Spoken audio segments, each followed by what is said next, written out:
Salutations à toutes et à tous, Steve, supporter of Marseille, j'espère que vous allez bien. Si tu es nouveau sur ma chaîne, l'ensemble de mes abonnés et moi-même te souhaitons la bienvenue. Comme tu as pu le voir dans le titre de la vidéo, je vais parler de ce sujet qui titille un peu tous les supporters marseillais, qui nous tient tous en haleine, tu sais, cette fameuse vente OM. Et en m'appuyant sur les dernières infos qui sont sorties récemment dans les médias avec ce potentiel rachat du club de l'AS Monaco par un prince saoudien. Alors, je te vois arriver, tu vas me dire, ça n'a rien à voir, l'AS Monaco c'est un prince saoudien, Marseille c'est le PIF, qui a repris l'OM, donc soi-disant depuis 2021, mais finalement ça s'est pas fait parce que consortium, tu comprends, parce que élection, parce que la météo sera bonne à Marseille, parce que la boucherie a fermé, qu'il y avait plus de saucisses, qu'il y avait plus de merguez. Bon là, tu vois, je suis en train de divaguer, mais bon, je reprends les arguments de certains, d'accord? Alors, pourquoi, pour moi, ça signifie vraiment la fin de ce débat, de cette légende, de la vente de l'Olympique de Marseille à un Saoudien, à MBS, au PIF. Je ne dis pas que le club ne peut pas être vendu. Faites bien la nuance, parce qu'il y en a qui ont du mal à comprendre, notamment sur Twitter, on y reviendra après, sur Twitter, les gens ont un problème de compréhension. Je ne suis pas contre une vente. Je l'ai toujours dit, si le club est repris par un investisseur, un repreneur, un consortium, appelle ça ce que tu veux, et qui apporte beaucoup plus de moyens, qui a un projet beaucoup plus ambitieux pour le club, comme toi, je serais le plus heureux. C'est que je suis contre les mythos, ça je l'ai déjà expliqué, on va pas débattre là-dessus, et surtout, ce qui est annoncé depuis 2020, depuis 2021, qui tient en haleine tout le monde, ça ne se passe pas.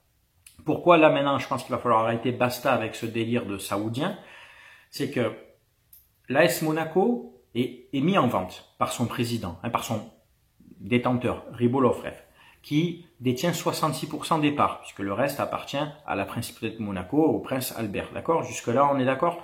Il veut se séparer donc de son club.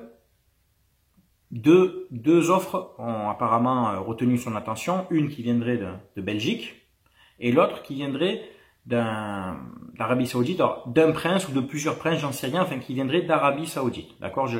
Si tu as plus d'éléments, tu me mettras en commentaire. Moi, j'ai lu ça, c'est sorti officiellement. Voilà, une offre qui viendrait d'Arabie Saoudite avec Luis Campos comme directeur sportif. Ce fameux Luis Campos, n'oubliez pas, qui était annoncé à Marseille en 2021, parce que certains avaient reconnu les rideaux de l'hôtel intercontinental à Marseille. Et en gros, il était là pour signer, il était là pour officialiser. Entre-temps, il a quand même signé au PSG, Luis Campos. Et tous ces gens-là, qui affirment des choses depuis 3 ans, ne s'excusent jamais. Ils pourraient lui dire, ouais, j'ai dit de la merde, je me suis trompé. Ils pourraient un peu, tu sais, faire profil bas. Tout. Non, ils continuent dans leur délire. Ils rebondissent, les mecs, tu sais. Ils sont sur ressort, c'est des tigrous. En fait, c'est des tigrous. Ils sautent tout le temps, ils rebondissent. Mais ils ne reconnaîtront jamais que ce sont soit des mythos, soit des menteurs, tout simplement, soit des gens des trolls qui se foutent de votre gueule. Et tant que des gens suivront ces gens-là, ils continueront parce qu'ils en ont rien à foutre. Tant qu'ils font leur délire et que ça perdure, ils continueront comme ça. Et si le club est vendu dans 10 ans, ils vous diront, vous avez vu, je vous l'avais dit. C'est ça qui est incroyable. Donc, pour revenir un peu sur le sujet de l'OM, à partir du moment où une offre officielle, un projet officiel a été présenté à Rybolovlev en provenance d'Arabie Saoudite, je ne vois pas comment le prince MBS pourrait accepter que des princes saoudiens, un ou plusieurs, j'en sais rien, enfin qu'une offre autre que lui, pour acheter un club phare en Ligue 1, parce que Monaco c'est un club phare, ce serait une offre pour acheter, sans manquer de respect, Angers, Guingamp, en faire un petit club satellite ou quoi, tu vois ce que je veux dire. Ça se fait, Manchester City le fait avec certains clubs, le Qatar le fait aussi, ils ont le PSG, puis ils ont d'autres petits clubs, tu sais, il me semble. Si c'est pour acheter un petit club, je t'aurais dit oui, ça peut pas déranger trop MBS dans ses projets, son fameux grand projet faramineux qui est annoncé à Marseille. Mais si tu achètes l'AS Monaco, je pense pas que c'est pour vivoter en Ligue 1 et être tenu, être cadenassé par ton prince MBS qui te prévient, attention, tu me fais pas concurrence, tu fais pas de gros mercato, tu fais rien, enfin tu mets Monaco en bas de l'échelle. Non, jamais de la vie les gars. Alors, je vais prendre les arguments de certains quand soi-disant c'était Al-Walid Ben Talal qui devait reprendre l'OM, les gens disaient, les influenceurs, les insiders surtout, ils disaient non mais pour que Ben Talal reprenne l'OM, de toute façon rien ne se fait sans l'accord de MBS en Arabie Saoudite. Tout doit être fait avec accord de MBS. Oui et non, hein, je pense pas parce que Al-Walid Ben Talal a sa société KHC, d'accord. Il investit un peu partout dans le monde dans des sociétés. Je pense pas qu'il demande forcément l'autorisation à son cousin, en plus, MBS, pour ses investissements. Hein. Je pense qu'il faut pas trop délirer non plus. Mais, allez, admettons qu'on part sur ce principe-là, que MBS donne son aval sur tous les investissements des princes saoudiens extérieurs au pays. Eh ben, je reprends donc cette phrase. Vous pensez vraiment qu'il va donner l'accord à un ou plusieurs princes saoudiens de racheter l'AS Monaco si lui-même ambitionne de racheter l'OM? Mais vous êtes fous.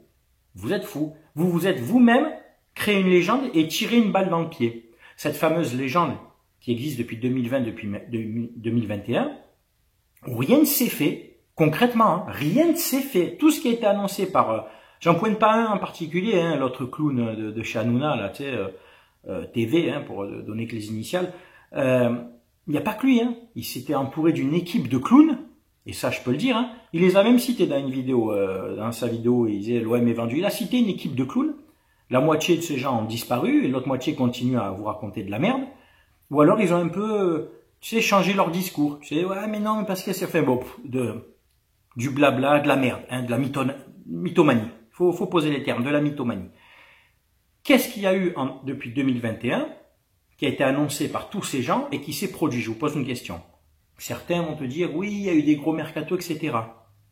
Ouais. Et alors? Il y a eu des gros mercatos parce qu'il y a de l'argent qui est rentré dans les caisses. CVC, Puma, les sponsors, la billetterie, l'argent injecté par McCourt. Il y a eu aussi des reventes de joueurs. Ça, malheureusement, c'est vrai que ce système de Longoria d'achat-revente me déplaît. Mais il revend des joueurs. Il revend Vitinha. Il va revendre peut-être, je dis bien peut-être, mais c'est en bonne voie, Gigot, il a revendu des Guendouzi, des Ender et tout. De l'argent est dépensé, mais de l'argent rentre. Il y a eu des participations en Ligue des Champions, des droits TV, etc. Enfin, on dirait qu'il n'y a pas de rentrée d'argent à l'OM. On dirait qu'on est pauvre.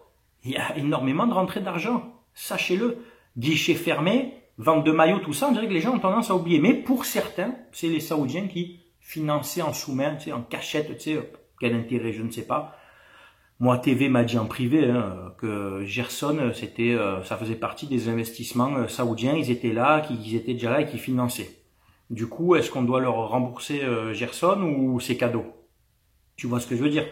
Donc, pour moi, ça devrait clore vraiment ce débat. Je sais que certains vont comprendre mon argument, d'autres vont y réfléchir et donner le leur et tant mieux, il y aura un débat. Et puis après, tu as ceux, les matrixés de la vente OM, je sais même pas c'est quoi leur délire pour encore continuer d'imaginer, de penser, qui vont, non, non, non, rien à voir, MBS, le pif, MBS, et un coup les élections, et un coup ci, un coup ça, et un coup... Les gars, je pense qu'à un moment, il faut arrêter de prendre les supporters pour des cons. Ça fait 3 ans, moi, que j'essaye de vous montrer gentiment que c'est que des conneries pour pas que vous fassiez des films.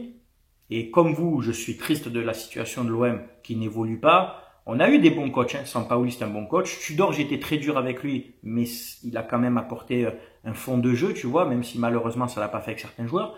On va avoir, si tout va bien, des Zerbi. Ah oui, petite parenthèse, donc, l'OM a mis un communiqué officiel pour dire qu'il y avait un accord de principe avec des Zerbi. Du coup, tous ceux qui ont annoncé Zinedine Zidane, je vous pose la question, il est où Zinedine Zidane? Pourquoi il ne vient pas Zinedine Zidane? Pourquoi Bengous vous ment? Pourquoi Eni vous ment? Pourquoi TV s'appuie sur des déclarations d'influenceurs marseillais? À quel moment tous ces gens qui se foutent de votre gueule pour faire du buzz, il faut poser les termes les gars, pour faire du buzz, vont vous dire non pardon, on s'est trompé? Jamais. C'est le problème des réseaux sociaux. C'est qu'on dit quelque chose, ça fait monter la mayonnaise, ça fait du buzz autour de vous pendant quelques temps, et après on passe vite à autre chose. Parce que dans cette génération des réseaux sociaux, que je maîtrise très bien, je connais très bien le monde des réseaux sociaux, tout va très vite. On vous balance quelque chose, et même si la personne vous a dit des conneries, on oubliera très vite parce que la nouvelle information arrive. Vous voyez ce que je veux dire? J'en parlais à Frankie Foot, j'en parlais à Raf Football, que vous connaissez, j'en parlais moi à des amis proches qui sont moins dans le système, dans le game des réseaux sociaux que nous, youtubeurs, influenceurs, appelle ça comme tu veux, tiktokers ou quoi, parce qu'on gravite là-dedans. On a compris comment ça fonctionnait. Ça fait 7 ans que je suis là-dedans. Je connaissais déjà un petit peu le fonctionnement avant. Tout va très vite. L'information va très vite. On passe tout de suite d'une information à une autre. Ce que j'ai dit là, dans 3, 4 semaines, 2 mois peut-être, ça va être oublié et on passera encore à autre chose. Tu vois ce que je veux dire? Il y a trop de gens qui gravitent autour de l'OM pour en faire du chiffre, pour en faire du clic, parce que l'OM fait vendre. Je vous l'ai déjà dit, l'OM fait vendre. À l'époque, l'OM faisait vendre sur format papier. Quand j'avais 14-15 ans, on achetait le journal La Provence, d'accord, ou ceux qui étaient à Marseille, la Marseillaise, et on regardait un petit peu l'actu de l'OM sur 2-3 pages. Quand il y avait un match, tu avais l'article. Quand c'était l'été, tu avais les rumeurs mercato, beaucoup moins que maintenant, puisque maintenant, l'information est dématérialisée, il y a énormément de sites. Alors il y a des sites complètement foireux, SoFoot, Foot 01, Football, en fait, tu sais, tous ces sites bidons là, qui reprennent en fait des déclarations de Tweetos ou de Vézirian ou de quoi, d'autres qui vous mettent des titres racoleurs, parce que quand tu cliques dessus, ça génère donc un passage, il y a des pubs qui s'affichent et les sites sont rémunérés comme ça. Essayez de le comprendre, qu'en fait l'OM est utilisé pour faire cliquer, est utilisé pour gagner de l'argent. J'essaye vraiment de l'expliquer assez basiquement. L'OM, c'est quelque chose qui attire l'attention. Hein. On ne fait pas du buzz, de l'info-buzz, malheureusement, sur Saint-Étienne, sur Bordeaux, sur Montpellier, sur Rennes. Hein. La fanbase n'est pas la même, essayez de comprendre. La fanbase n'est pas la même. Monaco va être acheté, on va en parler quelques semaines dans les médias vite fait, à l'équipe TV, à RMC, tout, et basta. Pourquoi? La fanbase de Monaco, sans leur manquer de respect, est peut-être 20, 50 fois moins importante que celle de l'OM dans le monde. Et c'est pas un manque de respect, c'est un constat.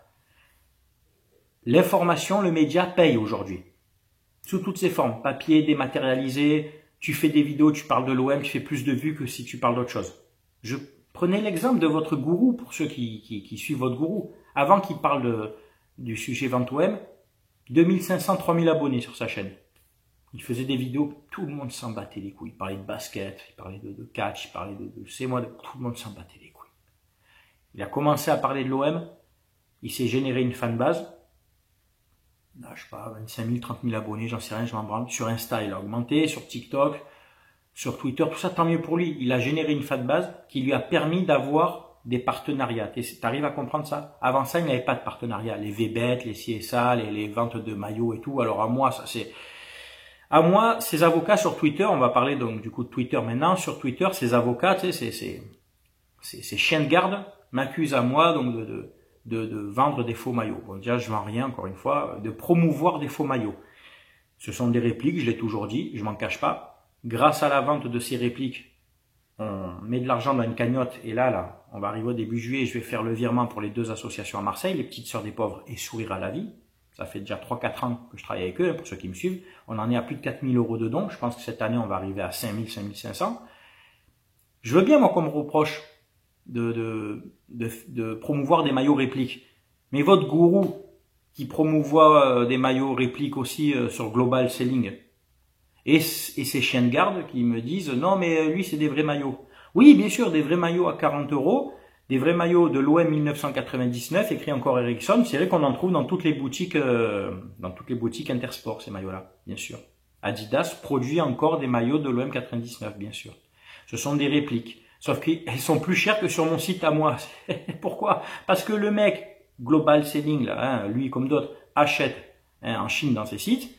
Et il les vend plus cher. Dropshipping tout simplement. Mais lui ça va, c'est pas grave. Comme c'est votre gourou, c'est pas grave. T'as vu? Moi c'est grave, lui non. Tu vois.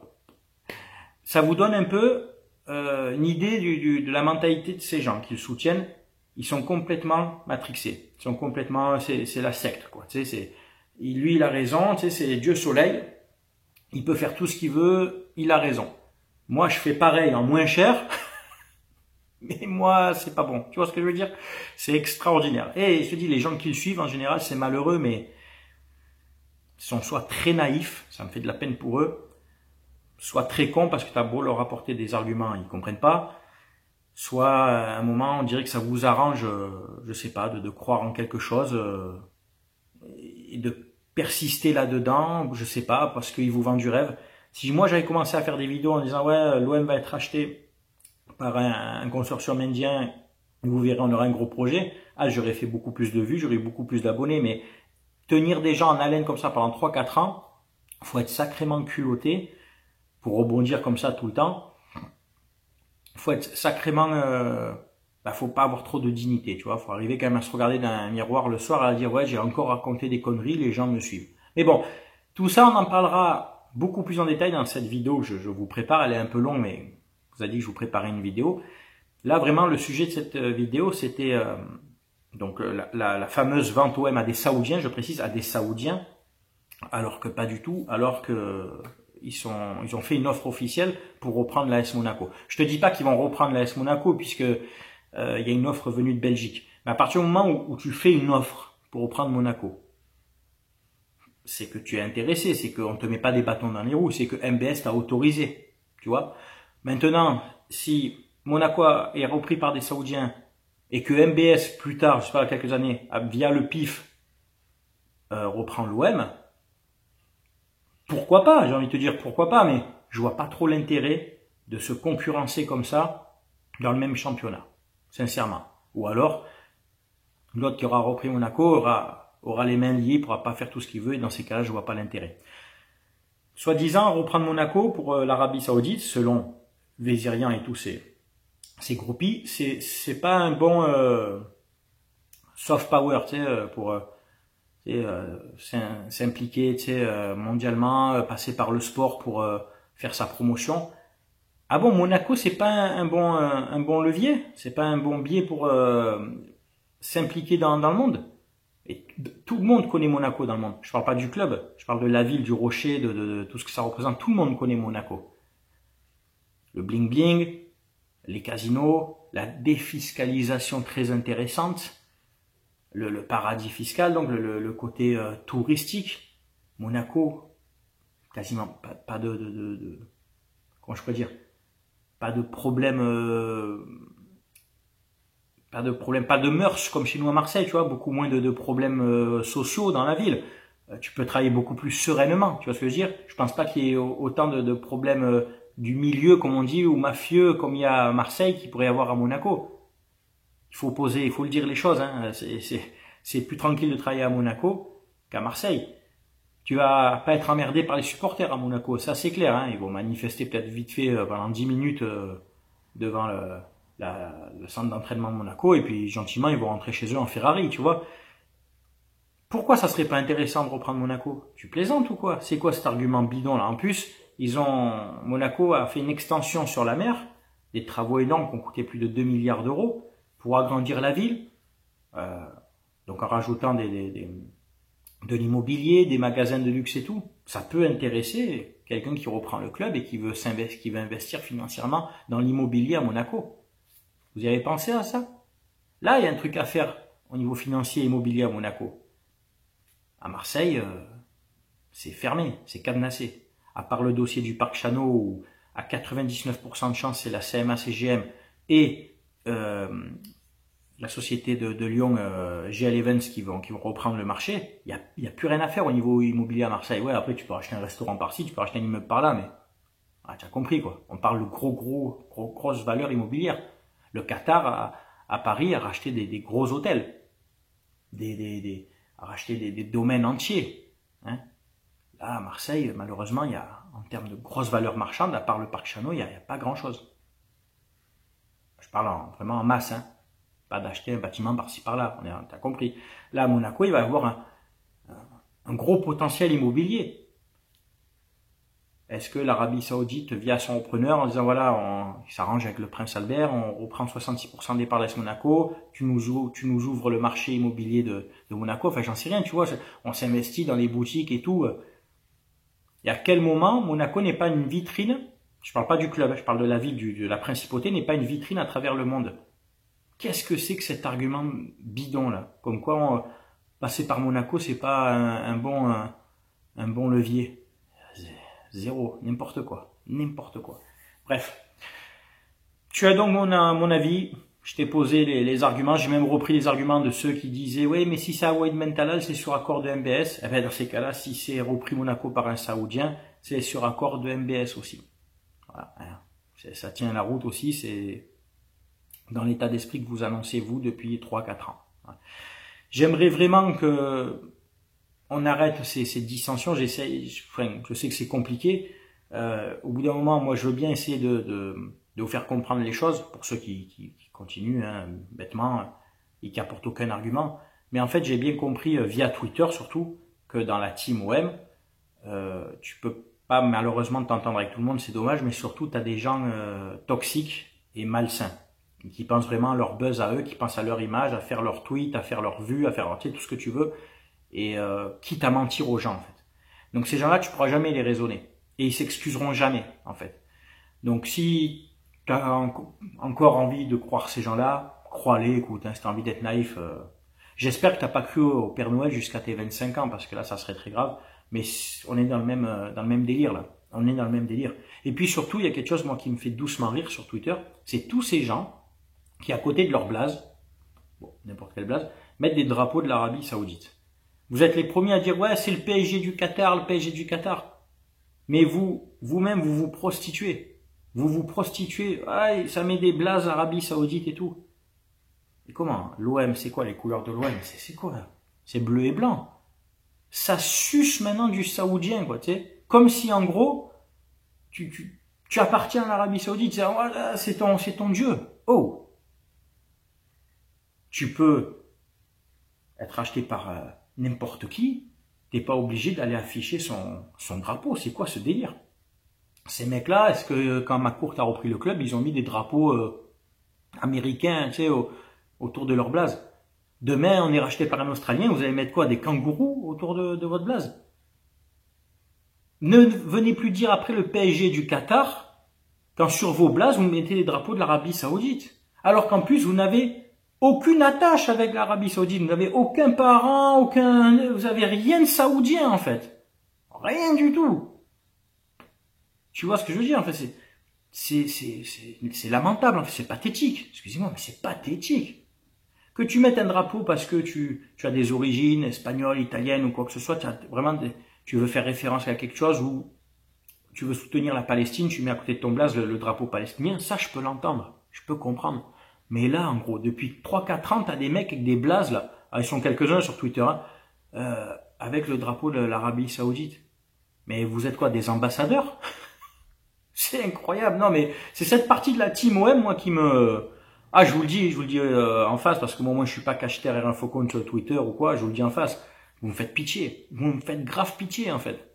Et on peut même en parler, si un jour on se voit devant le stade, je vous le dirai en face. Vous faites grave pitié. Et si dans 5, 6 ans, 8 ans, 10 ans, le club appartient à McCourt ou à quelqu'un d'autre qui n'est pas saoudien, vous allez toujours garder vos drapeaux, vous allez toujours comme ça rêver d'un rachat de... Il y en a, c'est depuis 2003-2004 qui rêvent d'un rachat saoudien. Arrêtez avec ce délire. Arrêtez avec votre légende.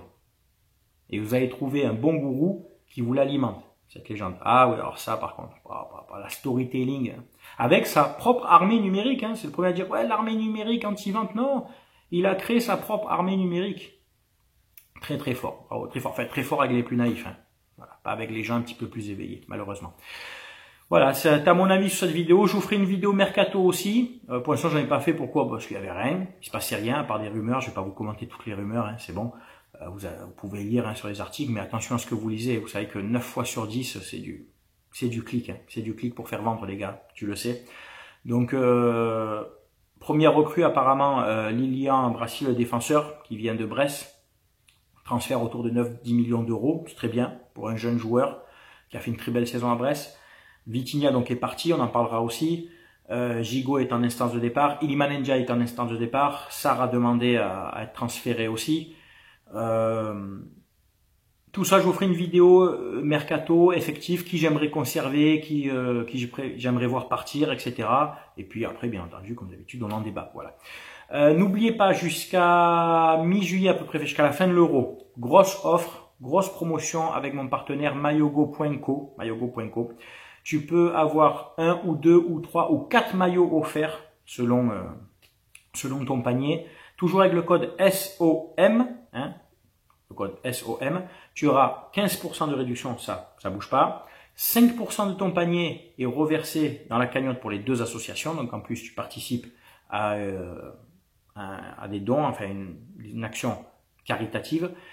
Et je te mettrai ici les conditions pour obtenir 1, 2, 3 ou 4 maillots. Alors je précise, pour les maillots offerts, ce sont des maillots sans flocage, sans patch, n'importe quel maillot, d'accord, homme, femme, enfant, ça, il n'y a pas de problème. Mais il faut préciser le maillot dans la case observation. Tu mets le maillot exact, alors OM domicile 2023-2024, et tu mets la taille, d'accord, OM extérieur 2022-2023, enfin tu mets la saison et tu mets la taille. OM équipe nationale, hein, France rétro 98, j'en sais rien, domicile extérieur, et tu mets la taille. Si tu mets pas tous ces éléments, il pourra pas t'envoyer. Tu vois ce que je veux dire? À partir de 59 € d'achat, tu as un maillot offert. À partir de 99 € d'achat, tu as 2 maillots offerts. À partir de 139 € d'achat, tu as 3 maillots offerts. Et à partir de 179 € d'achat, tu as 4 maillots offerts. Et les frais de port sont offerts à partir de 79 €. Profites-en, tu peux te faire plaisir, tu peux avoir jusqu'à 4 maillots offerts de ton choix pour moins de 180 €. Donc 180 €, c'est-à-dire que tu as déjà commandé toi-même 4-5 maillots, tu auras 15% de réduction, les frais de port offerts, et en plus tu participes à une cagnotte pour 2 associations sur Marseille. Voilà, donc c'est gagnant-gagnant là. Voilà. Je vous souhaite de passer une très bonne journée, portez-vous bien, c'était Steve, supporter of Marseille, à très bientôt, ciao ciao tout le monde.